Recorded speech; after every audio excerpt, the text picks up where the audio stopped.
YouTube, I'm back. Uh, Doing another video. The new set's out, Extreme Victory. Went to the sneak peek, got a Wonder Magician. This new set's alright. I mean, Debunk's pretty good. There's a couple of good cards, but for the most part, there's nothing really to talk about in the new set, except maybe if you want to run Halberd Cannon. But if you know now Shonen Jump, if you subscribe, you will get your Hyper Librarians. Right, I got my little proxies right here. And I wanted to show you the deck that I want to use based on Quickdraw. Now, I know that I wanted to show videos for other decks. I'm going to do a Nordic deck profile. I was asked for someone to make by someone to make a Nordic deck profile. And I'm going to make a Nordic Beast profile. I just have to print out proxies. I don't want to just show you paper. I don't have all the cards, so I'm going to just print out proxies of it, and hopefully next week I'll do it. So let's get to the deck. I'm going to show the main side and extra here. I'll explain some of the new cards from the last time you've seen it. One Dark Arm Dragon, trump card. This is an unbelievable follow-up to a Solemn Warning on your Junk Synchron. I've won plenty of games like that. Just too easy to get out. I've never had him dead. There's no such thing as a dead Dark Armed in this deck. It doesn't happen. One dad. Double Chaos Sorcerer. Triple was too much. For this type of deck, right? Because he's one of those cards that he's kind of like one of those wear out cards that could deliver the final blow, or he adds just power to the main deck, right? If the synchroing really doesn't happen, because if you're not synchroing, you're not winning with this. But Chaos Sorcerer can get you out of a lot of situations, and he is the anti-Xian. He kind of looks like Xian, and he is the anti-Xian. He's the easiest way for us to get over him, like we didn't need enough. 1, 2, 3 Quickdraw Synchrons, right? Now, 3, and even in the heyday, in his other heyday with the Jeff Jones build of the Quickdraw Dandy Warrior, Quickdraw Synchron now is used for the Synchro Climb, and gives you access to Drill Warrior, Nitro Warrior, and Junk Destroyer in this deck, and lets you do a lot of combos. Right after you've done a lot of moves, sometimes you'd want to synchro more, and Quickdraw can give you just a free add-on to continue the combo. Quickdraw Synchron is actually unbelievable. Now that if you really think about it, at first glance he doesn't seem that good, and then when you test him, he's an unbelievable card. He helps you get rid of a lot of dead draws in your hand too. That I have to thank one of the people on my first video. He mentioned Quickdraw, and I wasn't a big fan. But as usual, whenever I get an idea thrown my way, I'm going to test it. And Quickdraw worked out really well. I was doing 2, and I wanted to run 3. It's working out. If I were to drop to 2, I would replace it with an Unknown Synchron, the new one from the new set. Of course, 1, 2, 3 Junk Synchron. Glad I got my ultras of these. Junk Synchron is ridiculous. Just the bottom line, a hand with Junk in it is a hand that's good. There's so much that Junk can do in this deck, and sometimes that 1300 body on him isn't that bad. Also, it adds in a little bit of a punch, because a lot of people are playing a lot of weak monsters, just in case he does get Veilered. Right, Dark Warrior, he's so synergetic, right? The whole deck just works perfectly together. Now, 1, 2, 3 Dopple Warrior. People are starting to realize that 3 is mandatory. Why would you not play 3? I don't understand. There's too many good things that could happen out of Dopple Warriors. This card, I'm not going to go ahead and call him the new Dandylion, because his tokens don't come out automatically, and he doesn't do field nuking. Dandylion's better for control. This guy can let you explode. This guy, Dopple Warrior, is an unbelievable card, and I'm glad he was just a rare.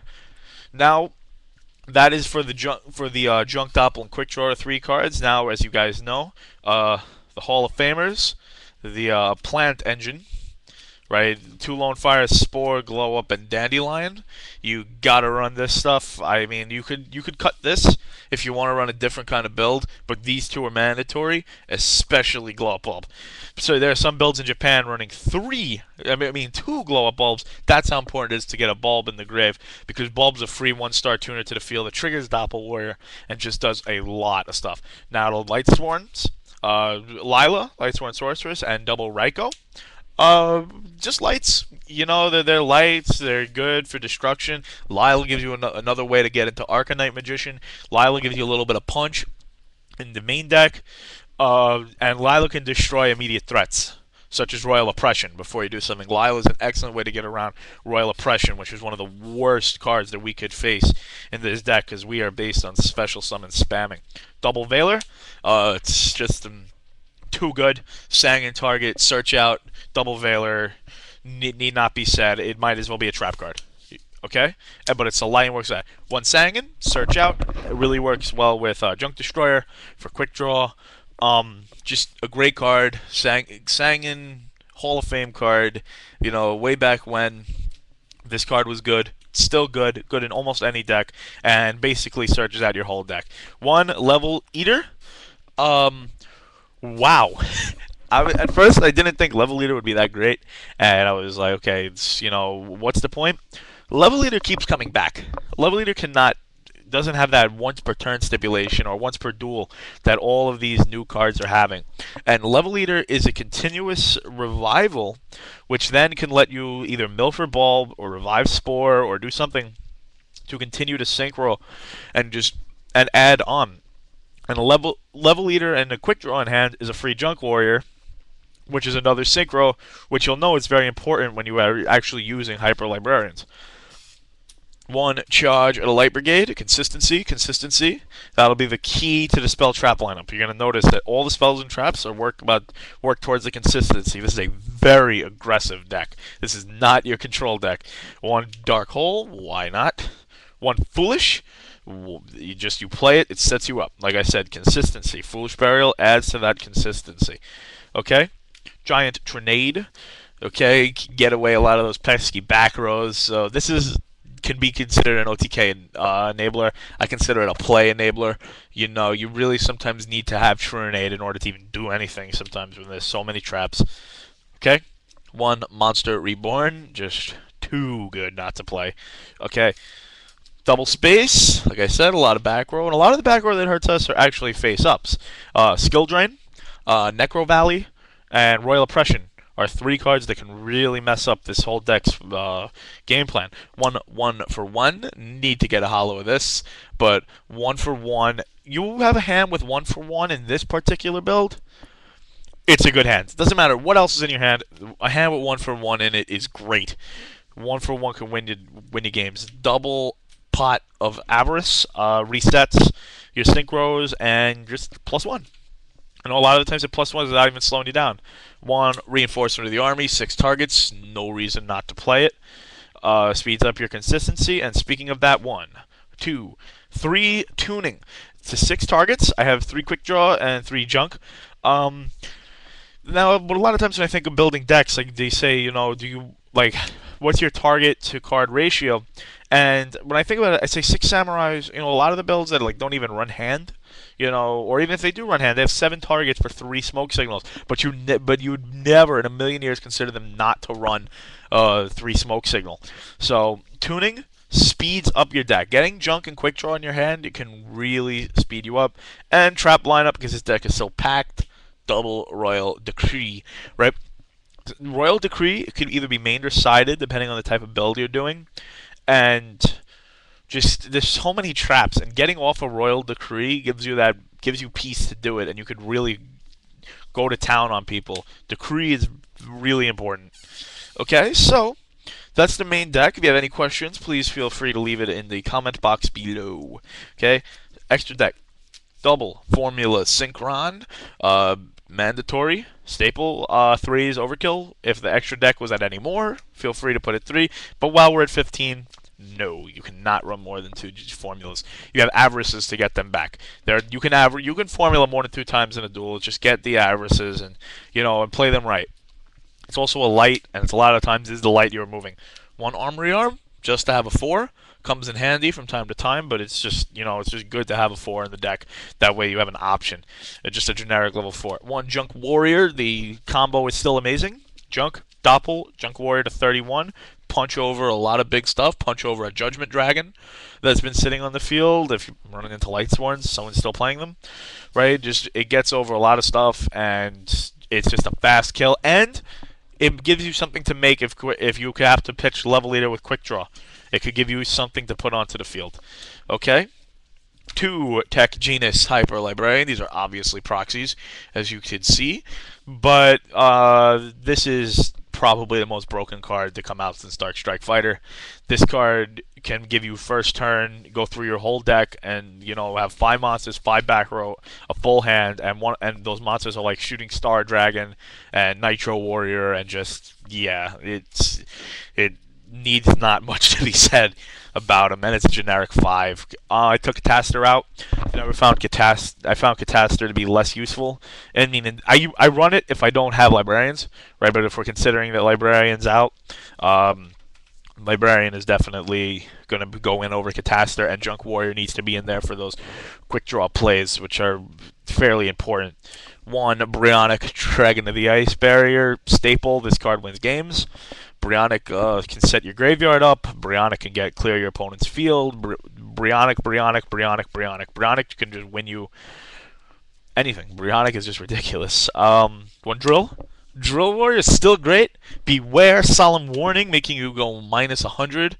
So if you're gonna go nuts with Drill Warrior, make sure you have a Decree set or a Space Typhoon in hand, something. But Drill Warrior can revive your junk, can get your Junk Synchrons back to your hand, and Drill Warrior can also lock your opponent up by consistently Dark Arm dragging him. And Dark Arm dragging can be a tough card to get over. 1 Arcanite Mage. I like Arcanite Magician. Spellcaster, non-tuner spellcasters, we made with Chaos Sorcerer. The question is, when Shooting Quasar Dragon comes out, I believe that this will be the guy to come out. This is the #1 on the fence card, because Quasar is an auto win, but that's 4 months away.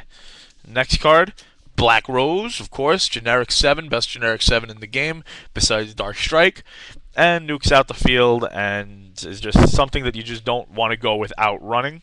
1 Nitro Warrior, this is a game winner. Nitro Warrior can punish any in the mirror. The Dandylion decks, Nitro Warrior is very, very good for any deck that needs to run quick draw. I suggest it. And of course, Junk Destroyer. I took Scrap Dragon out.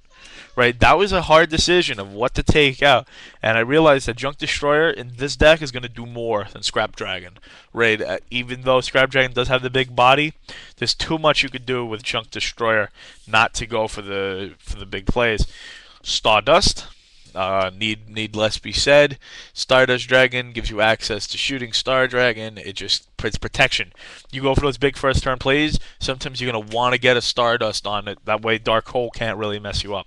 So you have to be a little wary of that, but Stardust Dragon is mandatory in any extra deck. It's too good. Trishula, Dragon of the Ice Barrier. You summon it, you win. It's wicked. Wicked card. And if it doesn't get Veilered, using Formula Synchron to get him out is just ridiculous. And of course, 1 Shooting Star Dragon. It's a trump card. Is it necessary? No, it'll be more powerful when Quasar comes out, so that way you can bring him out. But Shooting Star Dragon is still very potent against a lot of decks. Cannot get over. You summon him against Gladiator Beasts, you probably won, unless they could get that compulsory on you. Sideboard. 1 Breaker, the Magical Warrior. I still run it. I like having that extra spell trap destruction.